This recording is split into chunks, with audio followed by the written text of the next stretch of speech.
Deutsch lernen durch Hören.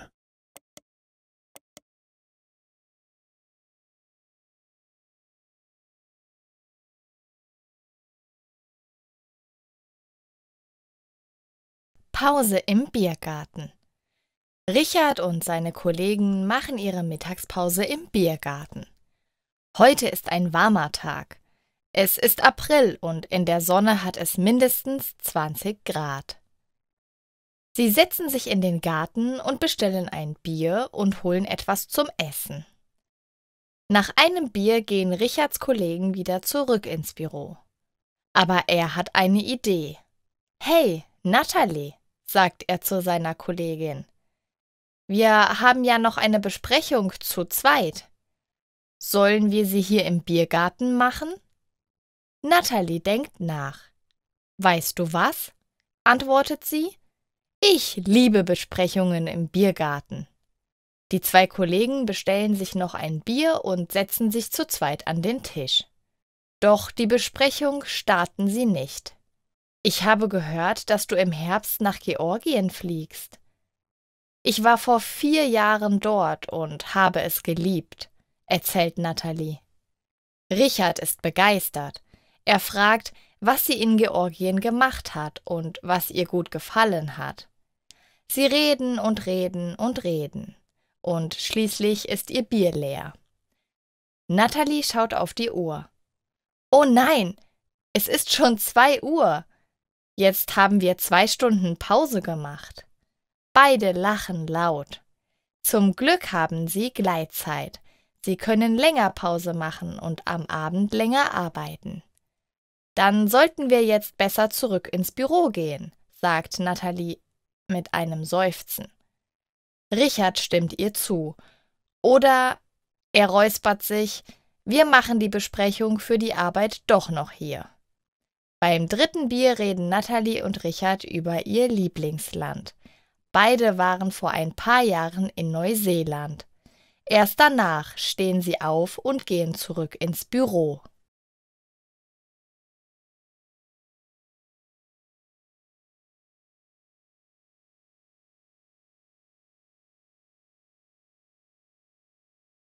Job als Handwerker.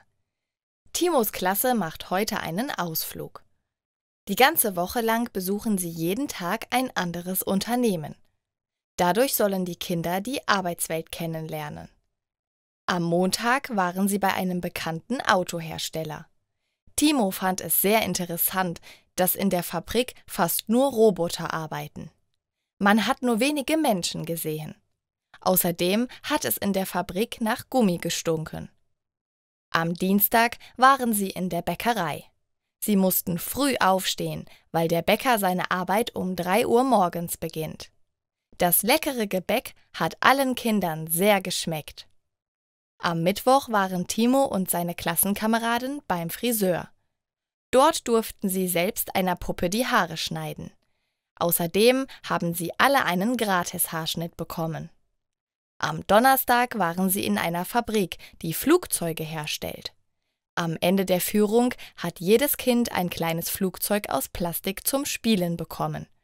Sie durften sich auch in ein echtes Flugzeug sitzen und Pilot spielen. Heute besuchen sie den Tischler. In der Halle ist es laut. Ein Mann sägt ein Stück Holz in 2 Teile. Eine Frau schleift die scharfen Ecken der Holzstücke, bis sie rund sind. Eine andere Person setzt die Holzstücke zusammen und schlägt mit einem Hammer ein paar Nägel in das Holz. Timo ist fasziniert. Am Anfang war es ein Baumstamm und am Ende ist es ein Tisch. Man kann aber auch einen Schrank oder ein Regal daraus machen. Die Möglichkeiten sind endlos. Tischler sind sehr kreative Menschen. Timo weiß jetzt, welchen Beruf er als Erwachsener haben will. Er möchte auch mit seinen Händen etwas Schönes schaffen. Er will Handwerker werden.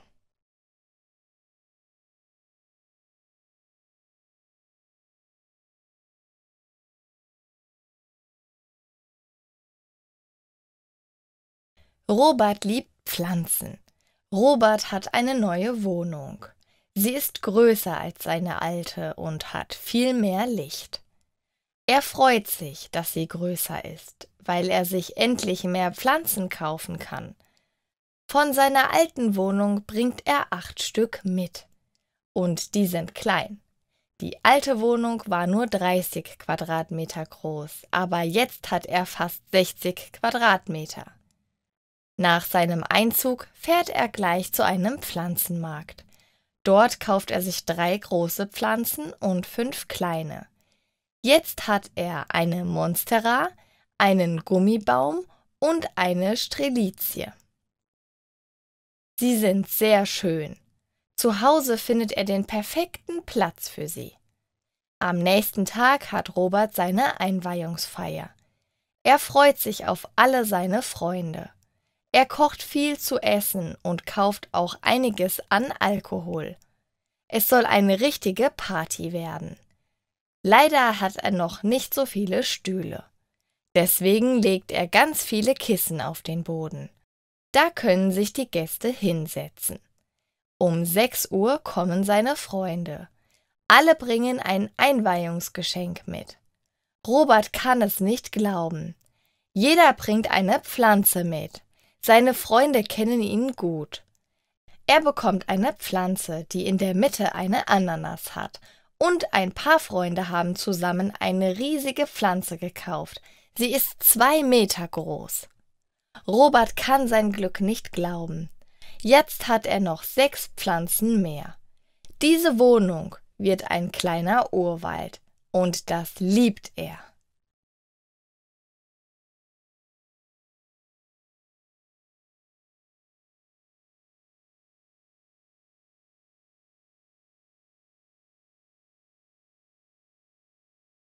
Ein Notruf. Martha arbeitet in der Notrufzentrale. Sie nimmt alle Telefonanrufe entgegen. Sie hat dafür eine Ausbildung. Am Tag redet sie mindestens mit 30 Leuten. Jetzt klingelt ihr Telefon wieder. Sie hebt ab. Guten Tag, Sie sprechen mit der Polizei. Auf der anderen Seite hört sie lautes Atmen. Hallo? Bitte helfen Sie mir, sagt eine sehr alte Stimme. Die Frau klingt sehr aufgeregt. Was ist los? Fragt Martha.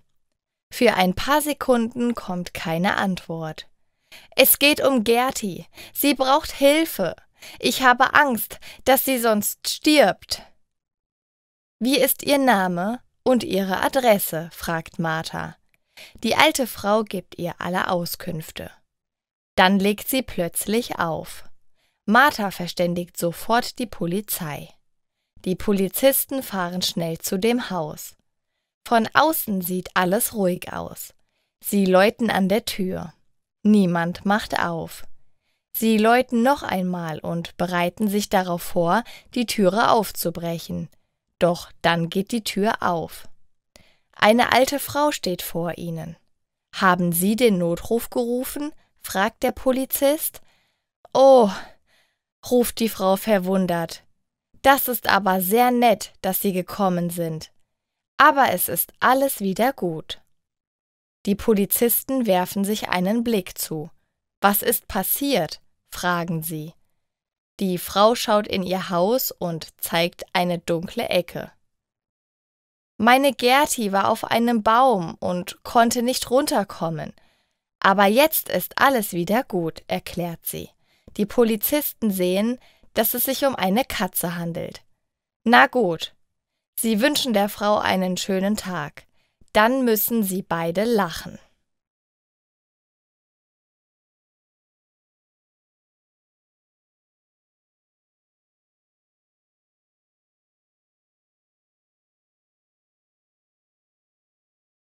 Ein gutes Schnäppchen.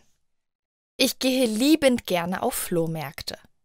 Jedes Wochenende fahre ich mit meinem Hund Lolo zu Garagenverkäufen, Flohmärkten und Second-Hand-Läden. Dort finde ich immer interessante Dinge von außergewöhnlichen Menschen. Manche Dinge verkaufe ich im Internet und manche behalte ich. Erst letzte Woche habe ich ein altes Gemälde gekauft. Es war von einem bekannten Künstler, der seine Frau vor einem Sonnenblumenfeld gemalt hat. Es war wunderschön. Die hellen Farben und das fröhliche Lächeln der Frau haben mir besonders gut gefallen. Als ich das Bild umgedreht habe, habe ich einen Briefumschlag auf der Rückseite des Bildes bemerkt. Es war ein Brief vom Künstler an seine Frau. Darin stand, dass der Künstler einen Menschen ermordet hat. Sofort habe ich den Brief der Polizei gegeben. Gestern habe ich in der Zeitung gelesen, dass wegen des Briefes ein Mordfall gelöst wurde. Das war aufregend. Auch heute bin ich wieder auf Schatzsuche. Ich bin um 4 Uhr morgens aufgestanden, weil der erste Flohmarkt bereits um 5 Uhr begonnen hat. Leider habe ich dort nichts Interessantes gefunden. Jetzt bin ich bei einem Flohmarkt auf dem Parkplatz vor einem Supermarkt. Weil es Sonntag ist, hat der Supermarkt geschlossen. Viele Menschen stehen hinter ihren Tischen und wollen ihre Sachen verkaufen. Ich gehe langsam durch die Menschenmenge und schaue mir die Dinge genau an. Plötzlich entdecke ich eine alte Holzkiste. Sie ist verschlossen. Ich frage den alten Mann hinter dem Tisch, was darin ist. Er weiß es nicht. Er hat den Schlüssel für das Schloss der Kiste vor über 40 Jahren verloren. Jetzt möchte er sie verkaufen. »Wie viel kostet sie?« frage ich. Der Mann überlegt. »Ich verkaufe sie um 20 €, antwortet er. »Das ist ein Schnäppchen für mich, weil sie so billig ist. Ich kaufe die Kiste und stelle sie in mein Auto.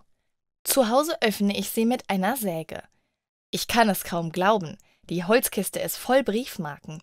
Mindestens 500 Briefmarken sind darin. Im Internet finde ich heraus, dass nur eine dieser Briefmarken über 30 € wert ist. Ich werde sehr viel Geld machen. Die Kiste war ein gutes Schnäppchen.«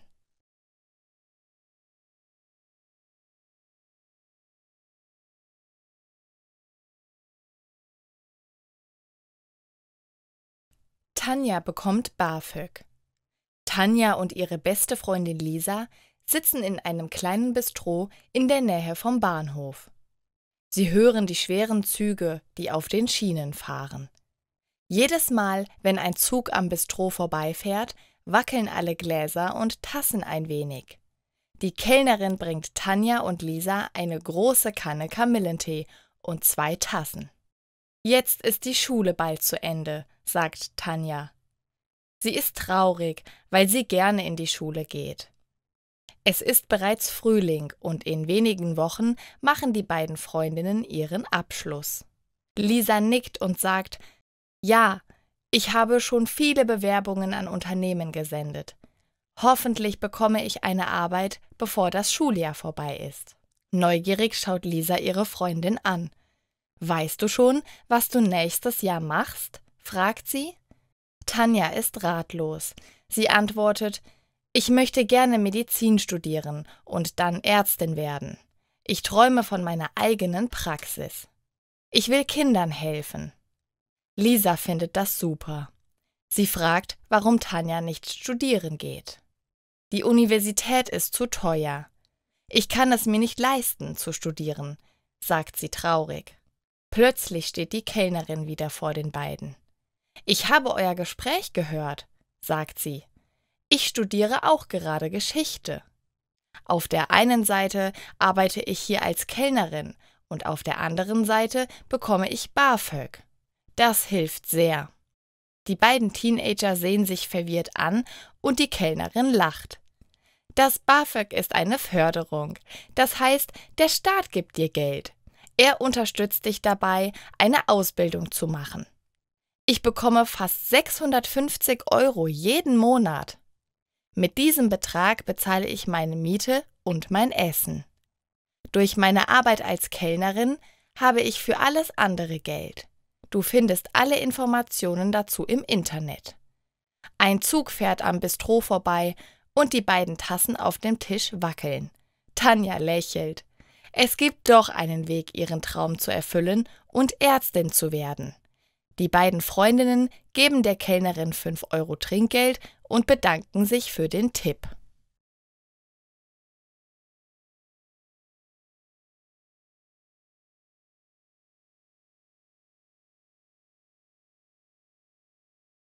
Starke Schmerzen im Arm. Rachel hat ein Problem. Seit ein paar Tagen hat sie immer wieder Schmerzen im Arm. Es tut im Oberarm weh, aber vor allem auch im Ellenbogen. Auch im Unterarm spürt sie ihn und im Handgelenk tut es sehr weh. Ihr Daumen, Ringfinger und kleiner Finger fühlen sich komisch an. Der Schmerz war störend, aber nicht schlimm. Sie hat ihre Hand ausgeruht und hat weniger gearbeitet als sonst. Normalerweise sitzt sie den ganzen Tag am Computer und schreibt. In den letzten 3 Tagen hat sie nur 5 Stunden gearbeitet und danach Pause gemacht. Doch es ist nicht besser geworden. Heute in der Früh ist Rachel mit starken Schmerzen aufgewacht. Sie geht gleich zum Neurologen. Der macht ein paar Tests. Sie haben wirklich sehr komische Symptome. Der Nerventest hat dann das gesagt, was ich mir gedacht habe. Sie haben das Karpaltunnelsyndrom und den Tennisarm gleichzeitig. Der Arzt erklärt ihr, dass viele Menschen, die viel am Computer schreiben, das Karpaltunnelsyndrom bekommen. Das passt zu Rachel. Aber den Tennisarm bekommt man meistens vom Sport. Dabei macht sie fast keinen Sport. Ich kann das auch nicht erklären. Aber wir müssen den Arm jetzt ruhig stellen, sagt der Arzt. Rachel bekommt eine Schiene. Die soll sie am Tag und in der Nacht tragen. Das ist aber ungemütlich. Sie darf den Arm gar nicht bewegen. Sie darf auch mindestens eine Woche nicht arbeiten. Aber zum Glück ist sie rechtzeitig zum Arzt gegangen. Es ist noch nicht so schlimm und es sollte schnell besser werden.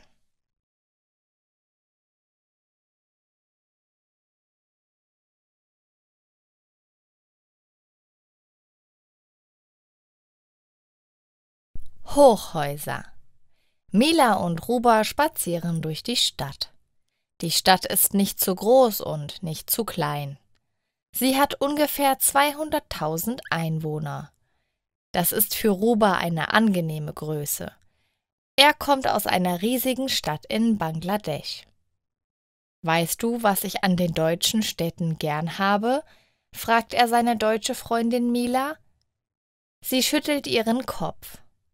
Die Häuser, sie sehen alle sehr ähnlich aus. Dadurch ist alles schöner. Das ist wegen der Gesetze, erklärt sie ihm. In vielen Städten müssen alle Häuser gleich gebaut werden. Sie müssen nicht ganz gleich aussehen, aber der Stil muss gleich sein. Man darf kein modernes Haus in eine Altstadt aus dem 14. Jahrhundert stellen. Ruba nickt. Das habe ich nicht gewusst. Das macht Sinn. Deswegen passt alles zusammen. Mila fällt noch etwas ein. Es gibt sehr viele Regeln. Es ist nicht nur der Stil. Die Häuser in dieser Stadt dürfen nicht höher als 6 Stockwerke sein. Das sieht sonst auch komisch aus und es gibt keinen Ausblick mehr. Ruba hat schon gemerkt, dass Deutsche und viele Europäer keine Hochhäuser mögen. Das versteht er nicht. Hochhäuser sind aber eigentlich cool. Von ihnen hat man ja einen Ausblick. Und es gibt viel mehr Platz für Menschen. Dann hat man am Boden mehr Platz für Pflanzen und Parks. Mila will ihren Mund öffnen, aber ihr fällt kein gutes Argument ein. Ich glaube, wir finden sie einfach hässlich. Sie passen nicht so gut in unsere Städte. Aber ich gebe dir recht, sie haben auch Vorteile.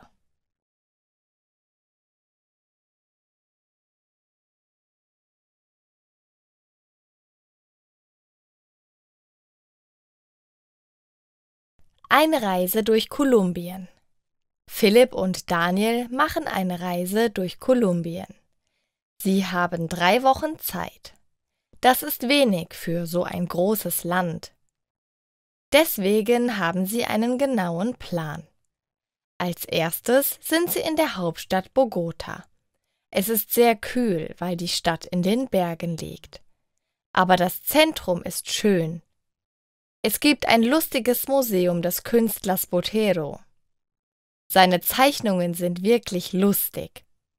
Danach geht es weiter nach Medellín. Auch diese Stadt ist sehr groß. Sie liegt auch in den Bergen, aber hier ist es schon wärmer.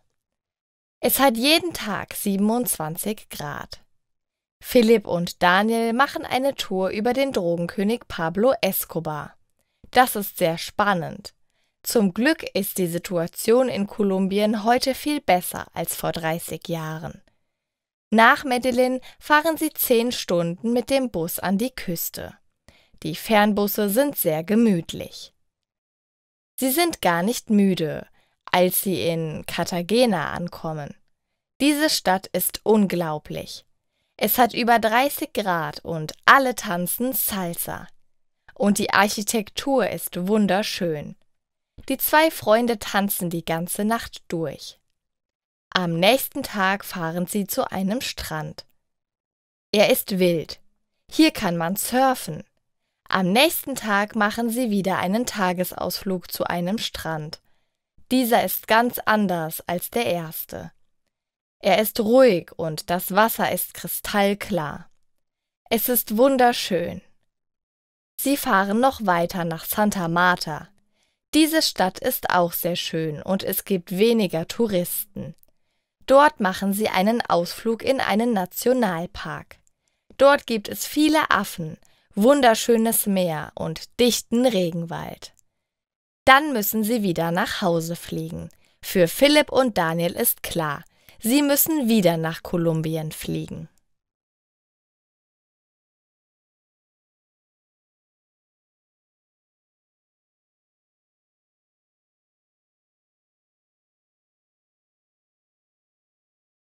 Fadi bewirbt sich um Arbeitserlaubnis. Ich liebe Deutschland, sagt Fadis Bruder. Die beiden telefonieren seit fast einer Stunde. Fadis Bruder erzählt von dem fremden Land. Papa ist sehr glücklich in der Arbeit. Er spricht fließend Deutsch und auch ich lerne jeden Tag neue Wörter. Die Sprache ist schwer, aber du wirst sie schnell lernen, sagt er. Fadi kaut an seinen Fingernägeln. Er ist nervös.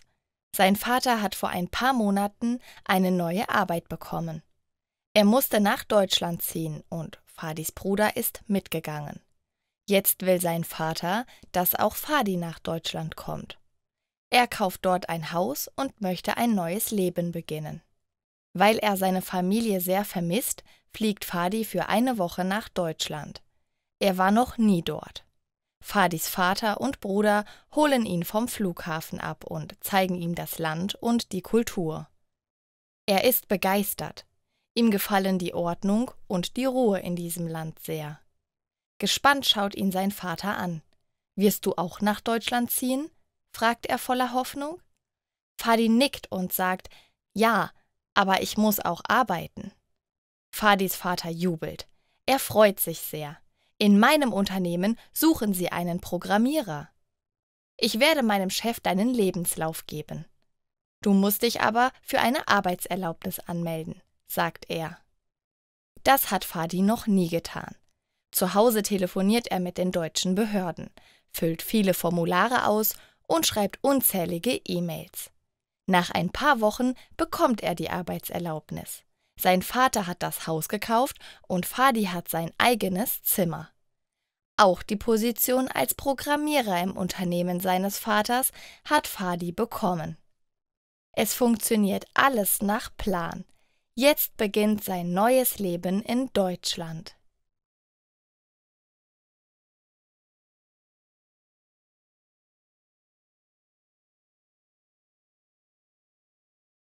Verkehr in Deutschland. Diana und Roman haben sich in Mexiko kennengelernt. Roman hat ein Jahr in Mexiko-Stadt studiert. Roman ist aus Deutschland und Diana ist aus Mexiko. Diana besucht ihn endlich in Köln. Heute landet ihr Flugzeug. Roman holt sie vom Flughafen ab. Sie freuen sich sehr über das Wiedersehen. Dann setzen sie sich zusammen in das Auto. Diana hat gleich ihren ersten Kulturschock. Die Autos fahren alle sehr geordnet. Es überholen alle nur auf der linken Seite. Und es gibt nicht sehr viel Verkehr. In Mexiko ist alles so chaotisch. Das stimmt. In Deutschland ist alles organisierter. Auch der Verkehr, erklärt ihr Roman. Deswegen haben wir viel weniger Unfälle. Wir haben viele Regeln und halten uns meistens daran. Diana nickt. Wir haben auch sehr viele Regeln, erklärt sie, aber wahrscheinlich weniger als hier. Roman ist sich nicht sicher.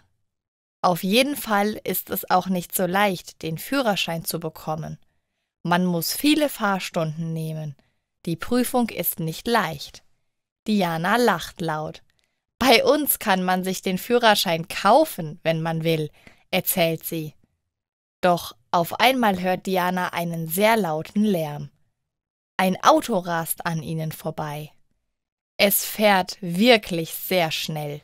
Aber halt, der macht doch einen Fehler, ruft sie überrascht. Das ist doch sehr gefährlich. Roman schüttelt den Kopf. Das ist kein Fehler. Man darf in Deutschland sehr, sehr schnell fahren. Auch mehr als 200 Kilometer pro Stunde. Jetzt wird Diana leise. In Mexiko fahren sie nie mehr als 100 Kilometer pro Stunde. Deutschland ist das Land der Gegensätze. Alle halten sich an die Regeln. Aber ein paar Regeln sind für Diana verrückt.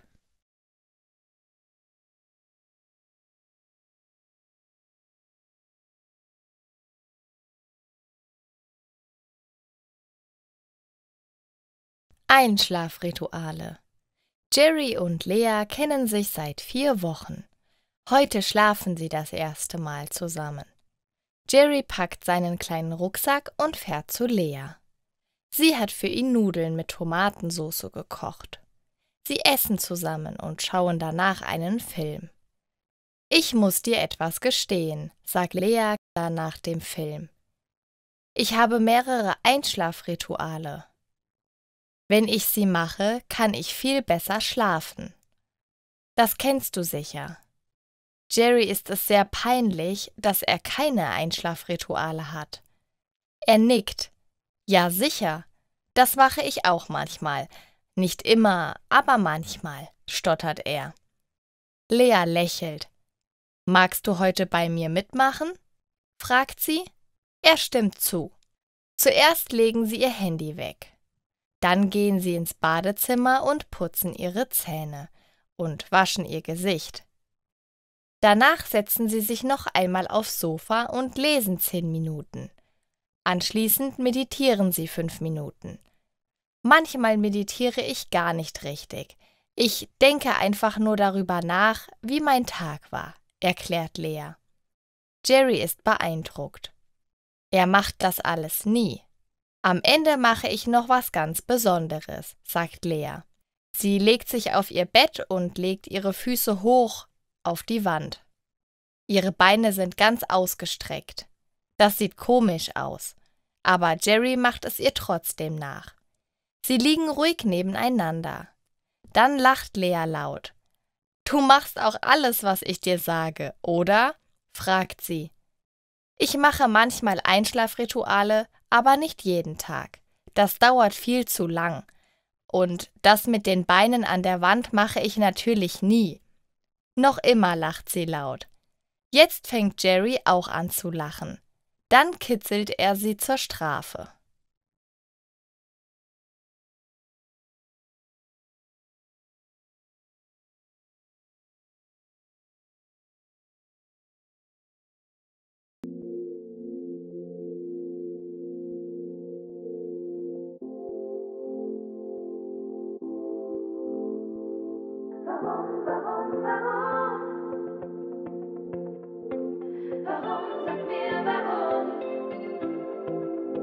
Du hattest mir so viel versprochen, meine Seele tief berührt. Und jetzt ist mein Herz gebrochen, wusste nicht, wie mir geschieht.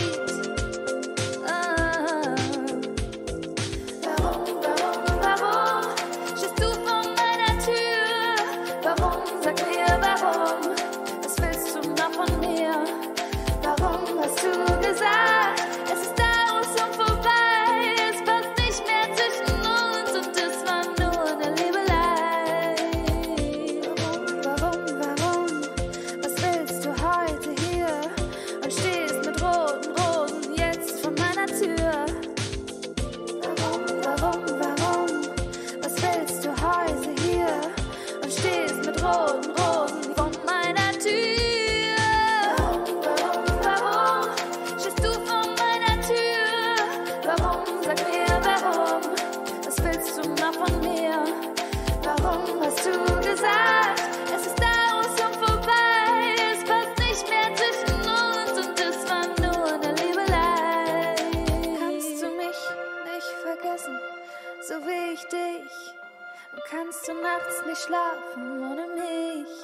Tut es dir leid und hast du nachgedacht, wie weh du mir getan hast, dann nimm mich einfach in den Arm. Ich weiß, es ist noch Liebe da. Warum stehst du vor meiner Tür? Warum, sag mir warum? Was willst du noch von mir?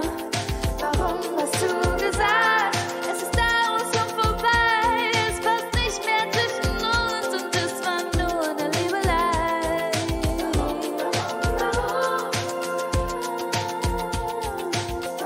Sag mir warum? Warum hast du gesagt?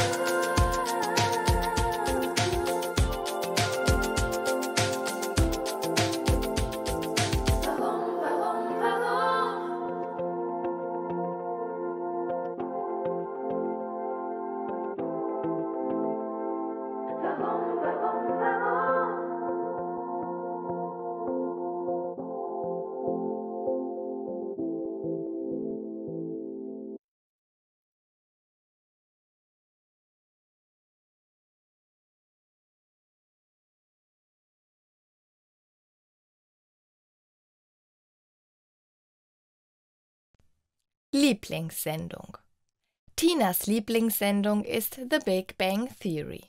Sie erinnert sich noch, als sie das erste Mal zufällig eine Folge im Fernsehen gesehen hat.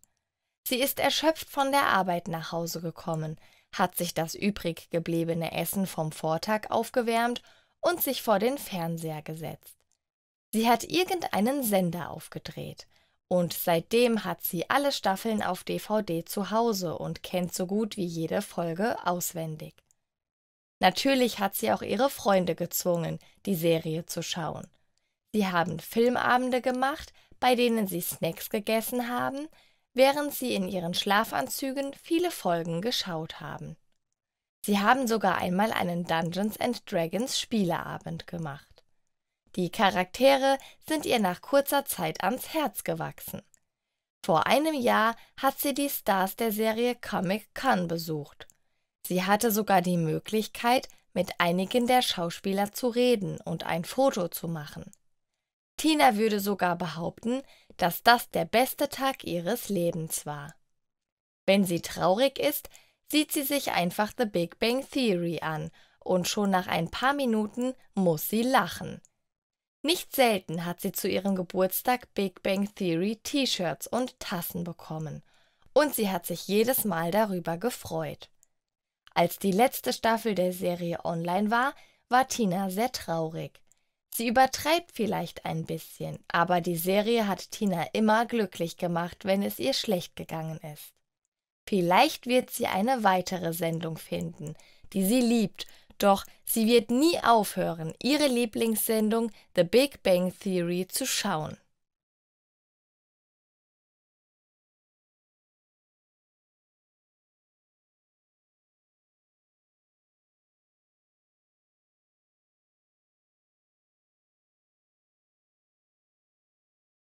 Alles perfekt organisiert. Die Hochzeit von Maria und Josef findet am Strand statt. Das war schon immer Marias Traum. Sie möchte bei Sonnenuntergang vor dem Meer stehen und ihrem zukünftigen Ehemann in die Augen schauen, während ihr Großvater die Rede hält. Josef träumt von einem leckeren Abendessen und einer großen Party am Abend. Ihm ist wichtig, dass die Gäste Spaß haben. Das Paar hat einen Hochzeitsplaner bezahlt, der ihnen dabei hilft. Lasst alle Sorgen los. Ich organisiere die perfekte Hochzeit für euch, hat er gesagt. Maria und Josef vertrauen dem jungen Mann namens Oliver sehr. Er ist freundlich und kompetent. Am Tag der Hochzeit erscheinen alle Gäste wie geplant. Jeder findet seinen Platz. Auch die Geigenspielerin spielt die ersten Lieder. Das schafft eine angenehme Stimmung. Jeder ist gut drauf und wartet gespannt auf die Braut. Der Bräutigam steht unter einem Bogen aus Rosen. Der Sonnenuntergang macht den Himmel orange. Es sieht wunderschön aus.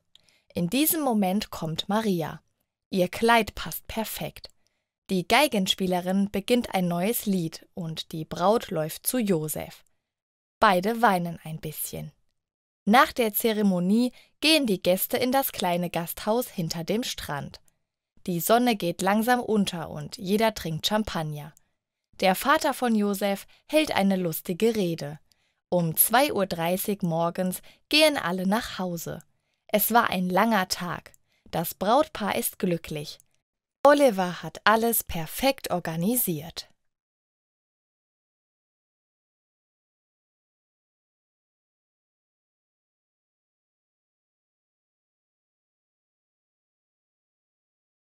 So schön ist Innsbruck im Winter.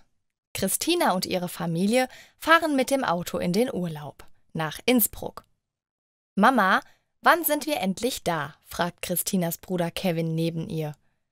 Ihr Vater sitzt am Steuer und ihre Mutter sitzt am Beifahrersitz und hat eine Landkarte in der Hand. Sie hat gerade ein Nickerchen gemacht und öffnet langsam ihre Augen. Ihre Mutter dreht sich zu ihr um und antwortet: »Wir sind bald da. Da vorne sieht man schon die Berge.« Christina richtet sich auf und schaut aus dem Fenster. In der Ferne sieht man hohe Berge, die ganz weiß sind. »Ich muss pinkeln«, sagt Kevin. Der Vater hält an einer Raststätte. Christina bekommt eine Tafel Schokolade, die sie im Auto mit Kevin teilt.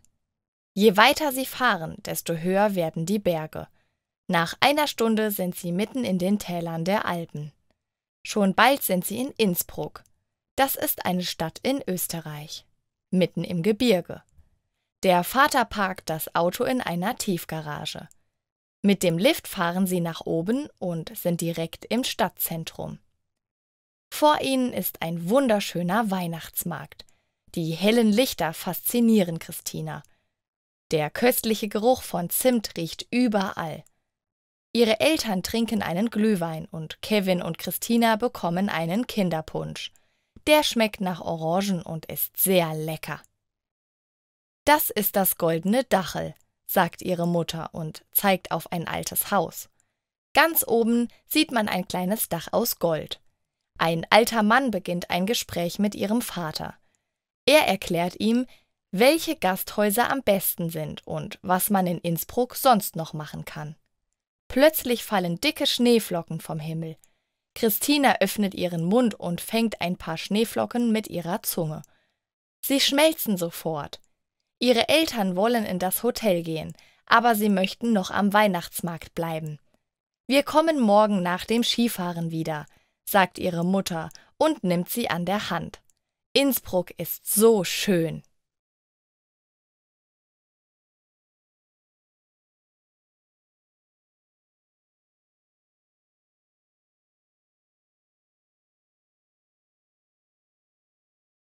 Das kostet extra. Ich schaue auf mein Smartphone. 90,73 € steht da. Das ist mein Kontostand. Leider bin ich seit ein paar Wochen arbeitslos. Meine Arbeit in der Fabrik wird jetzt von Robotern gemacht. Menschen sind zu langsam und machen Fehler. Roboter sind perfekt, sagte mein Chef. Dann hat er mich gekündigt. Das hat wehgetan. Ich habe bereits seit über 7 Jahren dort gearbeitet. »Nimm es nicht persönlich«, sagten meine Arbeitskollegen. Sie arbeiten alle immer noch dort, aber nicht in der Fabrik, sondern im Büro. Ich stecke mein Smartphone wieder in meine Hosentasche. Der Vermieter war heute Morgen bei mir. Ich muss ausziehen, weil ich die Miete nicht bezahlen kann. Verzweifelt habe ich meine Freunde angerufen. Niemand kann mir Geld geben und niemand hat einen Platz zum Schlafen für mich. So verzweifelt war ich schon lange nicht mehr. Darum habe ich meine Großeltern angerufen. Ich kann bei ihnen auf der Couch schlafen. Es klingelt an der Haustür und ich werde aus meinen Gedanken geweckt. Der Umzugswagen ist da. Ich trage alle meine Dinge aus der Wohnung und stelle sie in einen kleinen Bus. Das kostet aber extra, sagt der Fahrer und hilft mir beim Tragen. Am Abend kommen wir beim Haus meiner Großeltern an. Ich bekomme 70 € für den Bus und 20 € fürs Helfen, sagt der Fahrer. Ich gebe ihm 90 € und gehe in das Haus. Erschöpft lege ich mich auf die Couch und schaue auf mein Smartphone. Mein Kontostand ist nun 73 Cent. Meine Großmutter streichelt mir über den Kopf. Sie sagt: Es ist okay, mein Schatz. Jeder hat einen Tiefpunkt in seinem Leben. Jetzt kann es nur besser werden. Sie gibt mir eine heiße Schokolade. Ich liebe meine Großmutter und sie hat recht. Das Leben ist manchmal schwer, aber ich werde es überleben.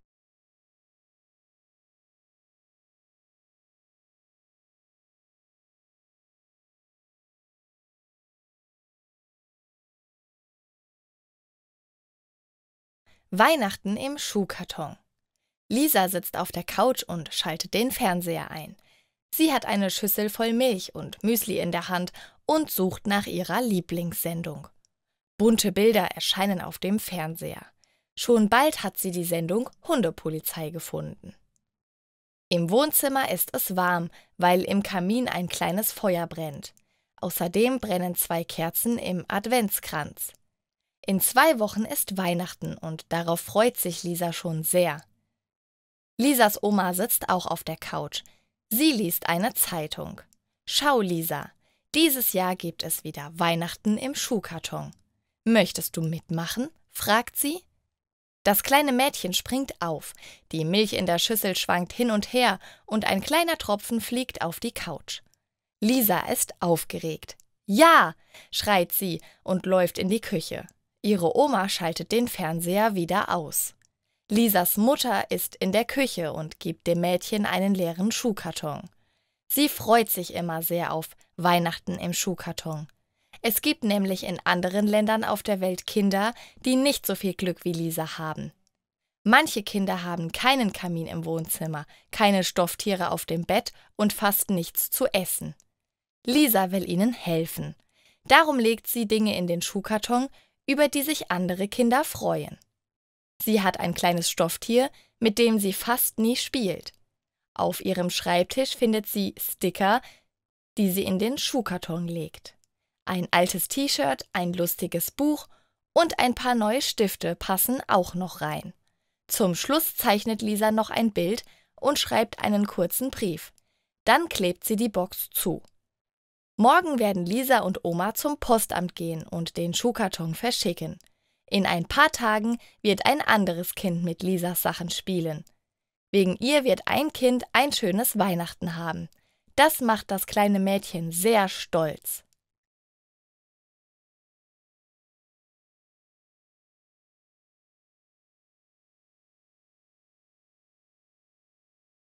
Außer Sprechstunde. Jan hält das Feuerzeug in der Hand. Benjamin holt den Silvesterknaller aus seiner Hosentasche. Jakob steht daneben und schaut zu. Er ist sehr nervös, reibt seine Hände zusammen und sagt: Jungs, ich glaube nicht, dass das eine gute Idee ist. Jan und Benjamin lachen. Hast du etwa Angst? Sagt Jan. Der kleine Jakob fürchtet sich vor einem Silvesterknaller, sagt Benjamin und lacht ihn aus. Nein, sagt Jakob unsicher. Er möchte vor den beiden älteren Schülern cool wirken. Darum sagt er nichts mehr.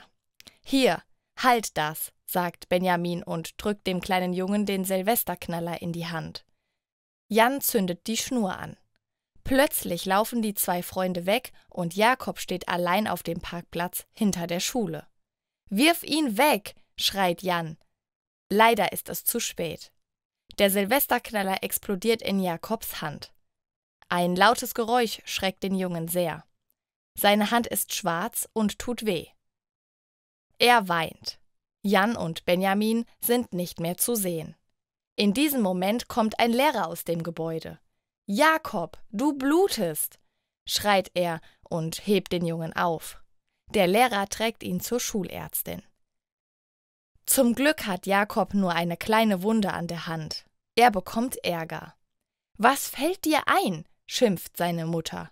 »Warum hast du am Parkplatz hinter der Schule allein einen Silvesterknaller angezündet?«, fragt sein Vater wütend. Jakob muss einen Monat lang jeden Tag den Parkplatz mit dem Besen putzen. Außerdem gibt es eine Sprechstunde, an der alle Lehrer und alle Eltern teilnehmen müssen. In der Sprechstunde erklärt der Chemielehrer, warum Silvesterknaller so gefährlich sind. Jakob hatte Glück, dass er nur eine kleine Verletzung hatte. Nach der Sprechstunde kommen Jan und Benjamin zu Jakob. Sie entschuldigen sich bei ihm. »Ich verzeihe euch, wenn ihr die Wahrheit sagt. Jeder soll wissen, dass es eure Idee war«, antwortet Jakob. Die beiden Jungs gehen zur Direktorin und erzählen ihr die ganze Geschichte. Jetzt müssen die beiden jeden Tag vor dem Unterricht den Parkplatz putzen. Jakob spricht seitdem nicht mehr mit ihnen.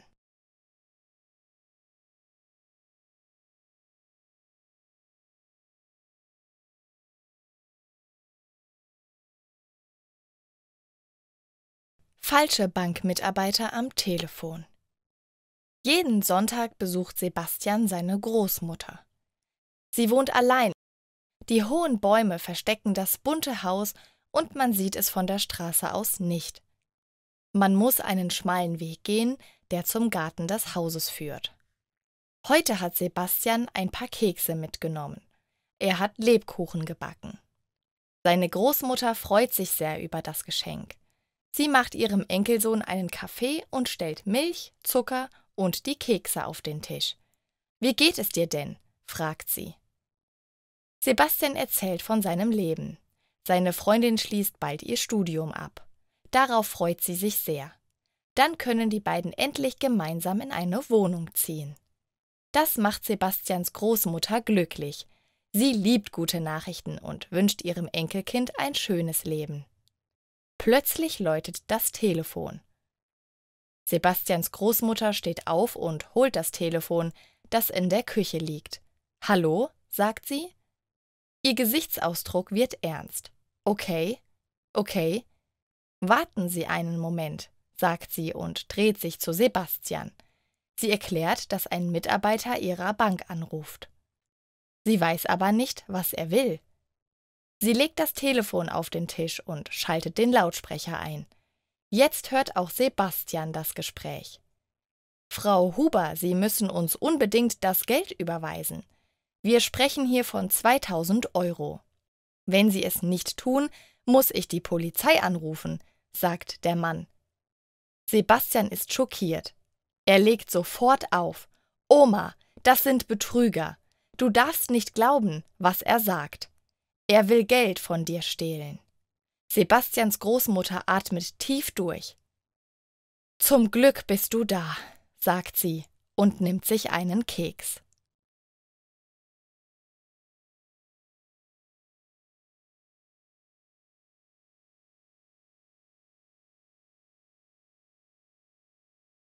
Ernährungsplan.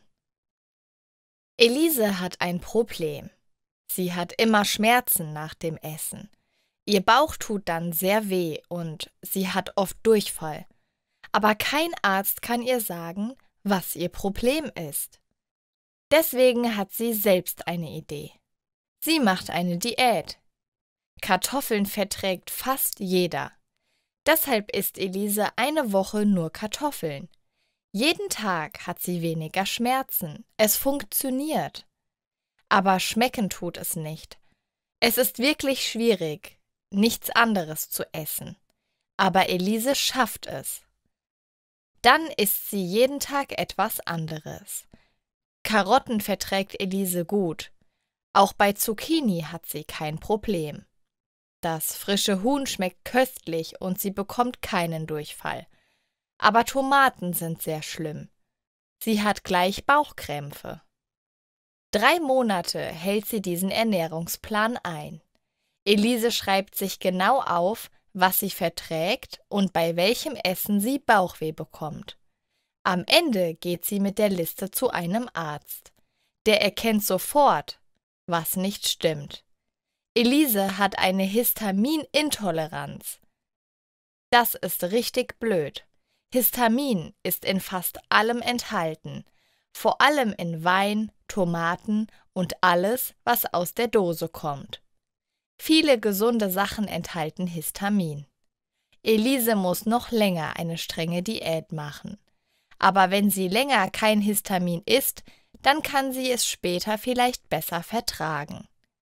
Sie wird ihre Diät machen, damit sie in ein paar Monaten wieder Schokolade essen kann.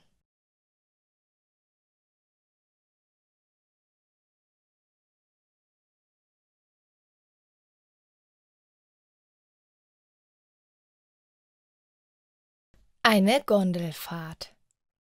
Heute ist ein sonniger Tag. Gabriela und ihre Freundin Viviana wollen wandern gehen. Viviana hat einen Vorschlag. Sie können mit der Gondel auf den Berg fahren.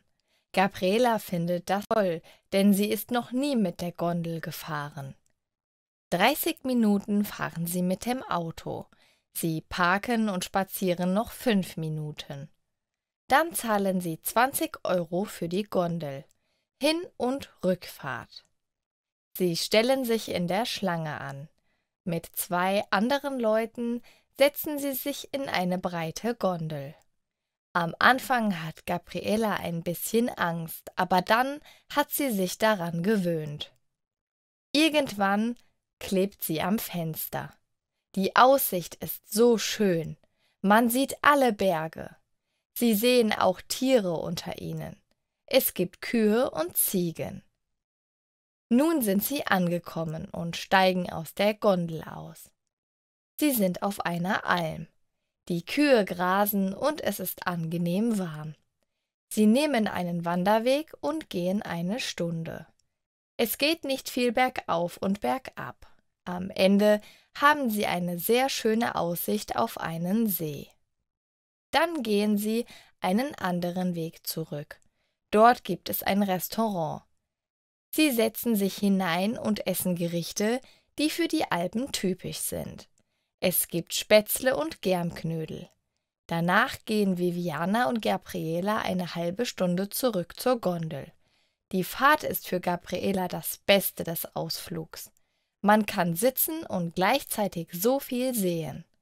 Beim Hinunterfahren sehen sie den Sonnenuntergang. Der Himmel ist orange und pink. Am Ende schaut Gabriela auf den Felsen. Dort stehen Gämse. Das ist unglaublich. Man sieht sie nicht oft. Ich will bald wieder mit der Gondel fahren, sagt Gabriela am Ende.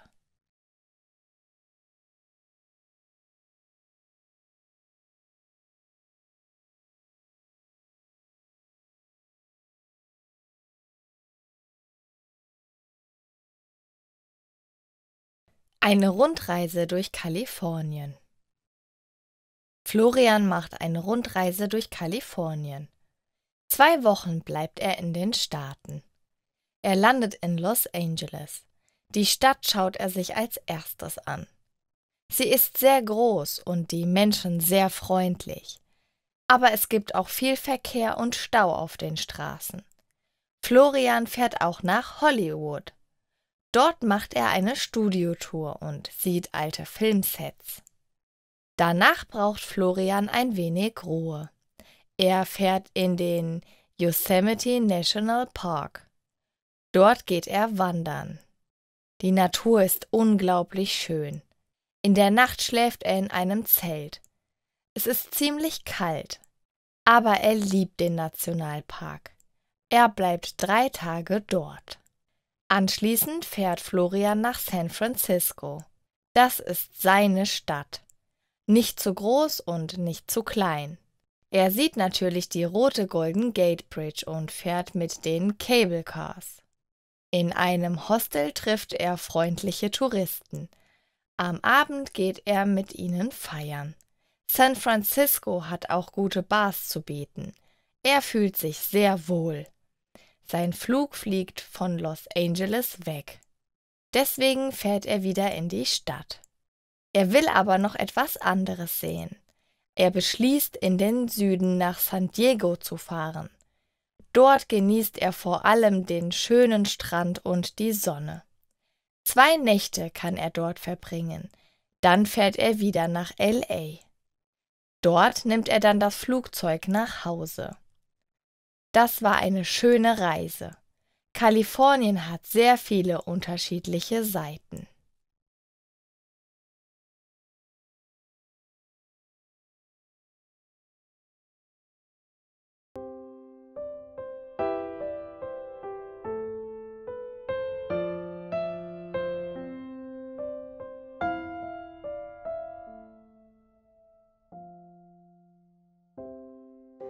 Die Sterne leuchten hell und der Himmel ist so dunkel. Schau, wie sensationell die Sterne heute funkeln. Denn wenn ich bei dir bin, wird mir ganz heiß. Ich sehe Regenbögen und fühle Sonnenschein. Die eine Sache, die ich ganz sicher weiß: Ich will für immer bei dir sein. Ich liege in deinen Armen und du hältst mich fest. Du flüsterst meinen Namen. Ich will, dass du mich nie verlässt. Oh,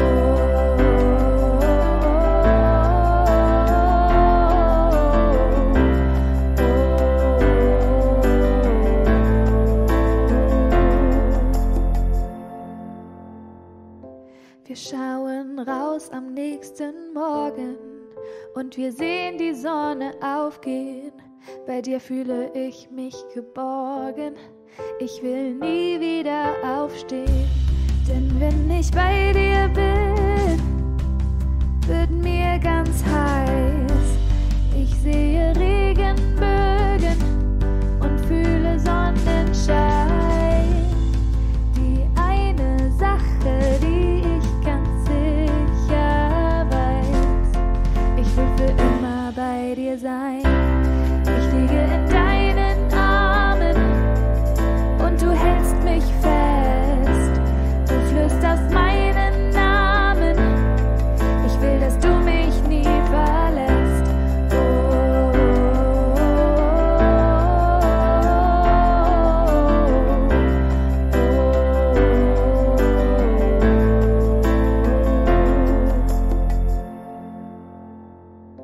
Wir liegen zusammen auf der Wiese und trinken beide ein Glas Wein. Ich spüre eine leichte Brise und weiß, es könnte nicht schöner sein. Denn wenn ich bei dir bin, wird mir ganz heiß. Ich sehe Regenbögen und fühle Sonnenschein. Die eine Sache, die ich ganz sicher weiß: Ich will für immer bei dir sein. Ich liege in deinen Armen und du hältst mich fest. Du flüsterst meinen Namen. Ich will, dass du mich nie verlässt. Oh,